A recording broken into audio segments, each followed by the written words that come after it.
My postcard today is from a small village on a long river with a very famous palace just up the road. We're in Hampton in the county of Middlesex.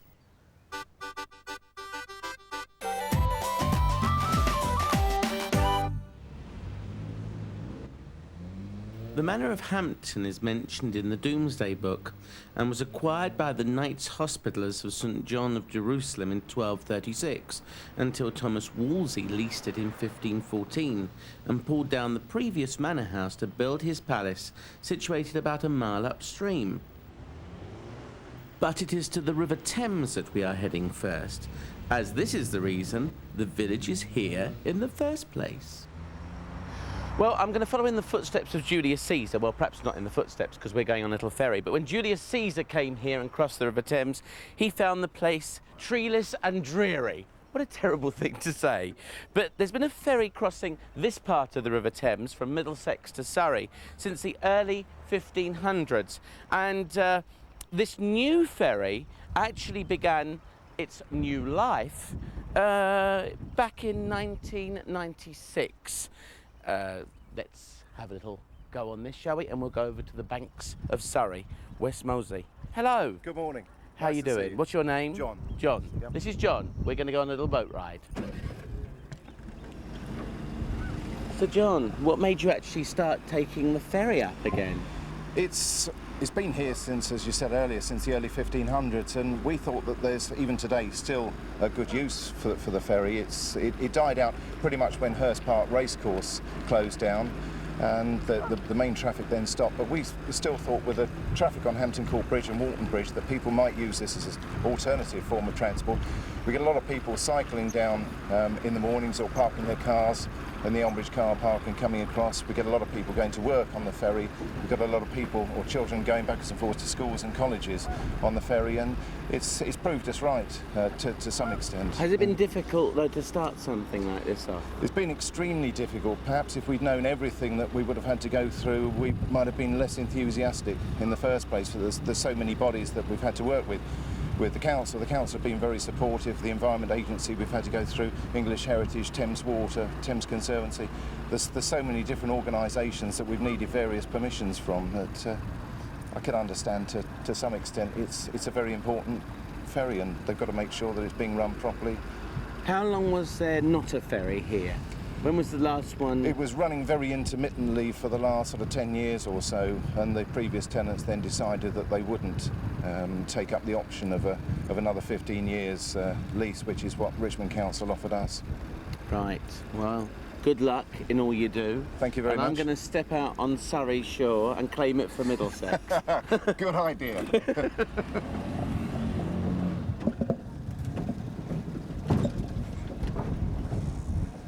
We're in Surrey. I've set foot in Surrey. I claim this soil for the county of Middlesex. Right, I've done that. I'm going to get back on now.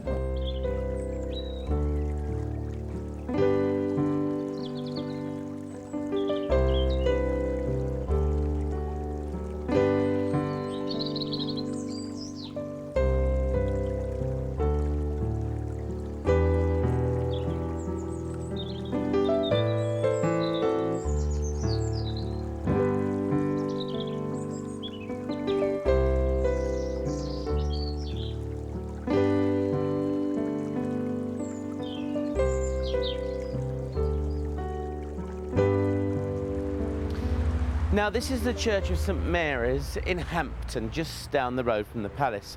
Now, it's interesting that this church actually has a record of a vicar before there's a record of a church.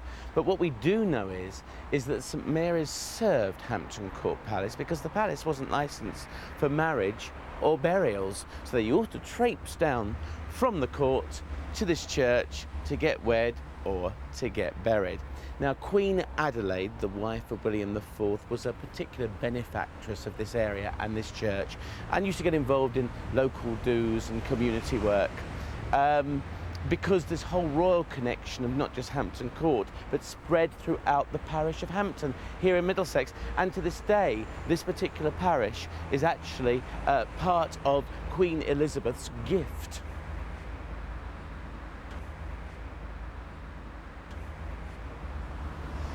I'm standing on the Hampton Court Road, and you can see how busy it is. And that great Georgian actor David Garrick, even in his day, complained how loud and noisy this road was with the coaches that used to come along here. He lived in that house over there, and he had a tunnel which is just further up the road, not so far along, which used to come under this road down to his gardens by the riverside, and down there he built a temple to Shakespeare. And now to one of the greatest palaces in the world. There we are, Hampton Court Palace. And just to the north, you can see Hampton Wick. I don't know if you're like me, but when you think of Hampton Court, I often think of Cardinal Wolsey, and why shouldn't you? Because this is the man, really, that gave Hampton Court its name. And in fact, he acquired Hampton Court in 1508. He was Archbishop of York.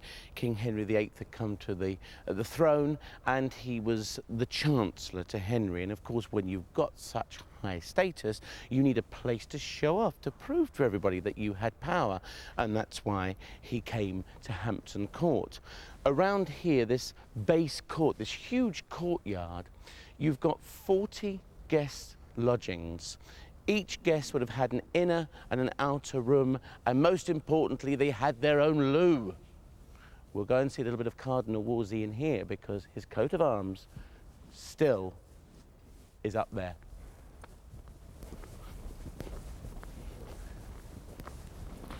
Have you seen it then? Coat of arms. You see, he took a 99-year lease out on this place, and it was in 1528 that he then fell out of favour with King Henry VIII, and he had to give the palace over to the king. What else could you do? And Henry had the clock up there installed, very famous clock, the zodiac clock. That was so that he could tell the time of the tide, so he could go on the river to wherever he wanted to go up the Thames. And really, when you think of Henry VIII, that is quite sophisticated to have that clock there, because he bridged that gap between the medieval and the Renaissance period.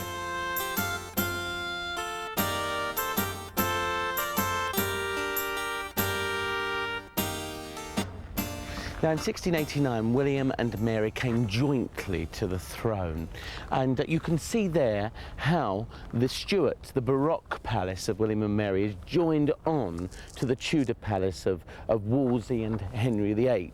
But you know, when William and Mary came on the throne, they actually wanted to demolish the whole of the Tudor palace and build it completely in the Baroque style.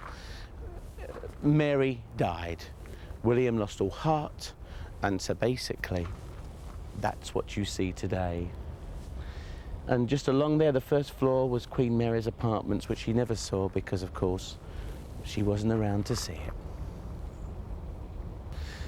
Every year here at Hampton Court, they have the great and now famous Hampton Court Flower Show. Ranks only to Chelsea. Some people would say on par with Chelsea when it comes to flowers. And all of these beds are laid out exactly as the Victorians laid them out, the same patterns, the same shapes. So what you're seeing here now in William III's Stuart Gardens, you're now actually seeing the influence of the Victorians as well. Queen Victoria herself would have come here, and she would walk round these gardens, and this is how they were laid out for her and how they remain. Just over the road from the palace is the royal hunting ground of Bushy Park. The avenue of horse chestnuts were laid out by Sir Christopher Wren on the orders of William III.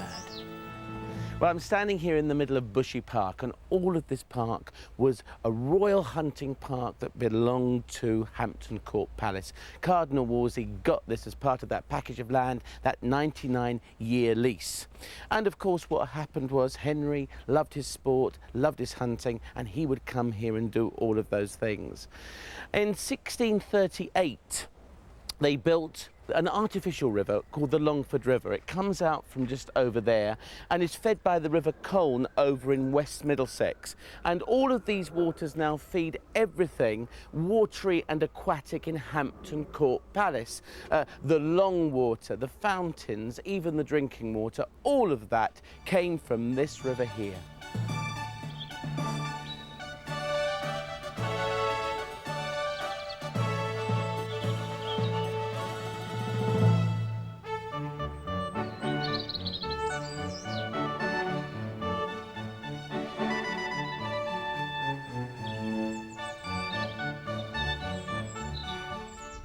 During World War II, part of Bushy Park was seconded by the Americans to do all of their planning, their strategic work. And this was known as Camp Griffith. Then in 1944, General Eisenhower came here to actually start planning D-Day, Operation Overlord. In fact, he could be arriving any minute now, judging by that plane. Even Chestnut Avenue became a landing strip for light aircraft. So, from this little place here in Middlesex was where the whole D-Day landings were planned. But there's another story. This is Bushy Park, and there's a small town called Bushy in Hertfordshire, which is very near Northwood in the north of Middlesex, which is in fact where the Admiralty headquarters were. So it would have made sense for General Eisenhower to have been at Bushy, Hertfordshire, not far from Northwood. But we think a mistake may have been made, and they came to Bushy Park, or at least 12-15 miles away from Bushy in Hertfordshire, and they liked it so much they decided to stay. I'm so glad they did.